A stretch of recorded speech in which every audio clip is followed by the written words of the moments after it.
తగ్గించుకో. ఇదేం డ్రామా కాదు, drama company కాదు, రాజకీయం. మీ నోరు వచ్చినట్లు అందరినీ అనంతం. అంతకుముందు ఏడుతుంది మీ పెద్దిరెడ్డి అన్నా నీకు అగ్నెస్ట్గా ఉన్నాడని. సార్ ఇంకా మానుకో దయచేసి. సార్ క్లిప్పింగ్స్ ఇస్తాం, ఒకసారి క్లిప్పింగ్స్ చూడండి దయచేసి.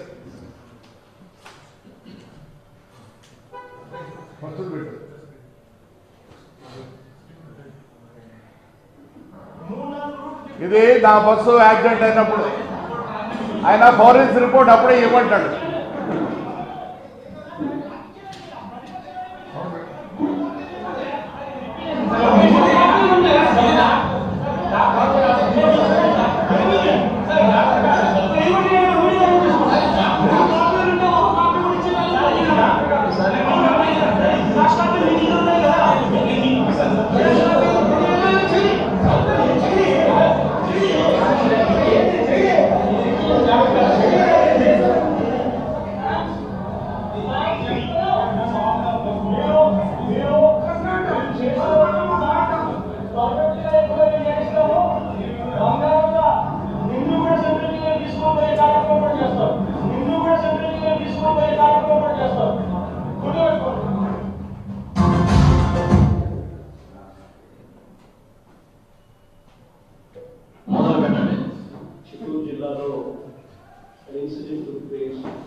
తమిళనాడు నుంచి రావాల్సిన అంబులెన్స్ ట్యాంకర్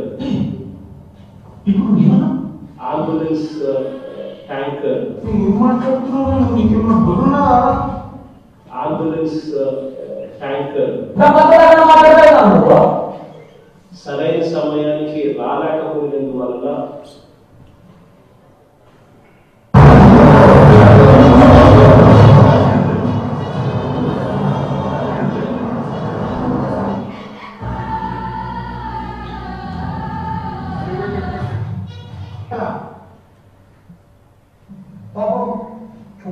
దగ్గర ఫోన్ కట్టడం కోసం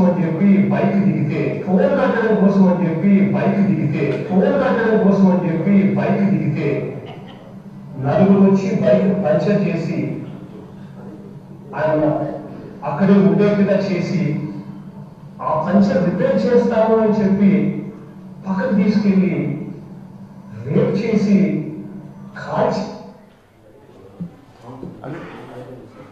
ఆయన భాష చూడండి, ఆయనకి ఏమీ తెలియదు. ఎట్లా సీఎం అయినాడు మనకు దురదృష్టకరంగా. ఏమే మళ్ళీ ఇప్పుడు ప్రజల్లోకి రావాలనే ఉద్దేశంతో ఇవన్నీ చేస్తాడు ఆయన. నమ్మేవాళ్ళు ఎవరు లేరు. కానీ నేను కార్యకర్తలు చెప్తానా, మన పెద్దోళ్ళు వద్దంటారు. ఎందుకంటే ఆయన సున్నితమైన మనసు, మంచి ఇది. మనం ఇట్లా ఉండకూడదు. No question of YSR coming out from their houses. ఏవి కాదు, అంతకుముందు జైలు పోయినా మళ్ళీ ఇప్పుడు జైలు పోదాం ఏంటి? ఇలా భాష గీష ఇవన్నీ ప్రతి దానికి అదే రాబందులు అంటారు. ఈనాడు రాబందులు కూడా లేవు దేశంలో, వీళ్ళే మనకు రాబందులు అయినారు. దయచేసి కార్యకర్తలారా ముందుకు రండి.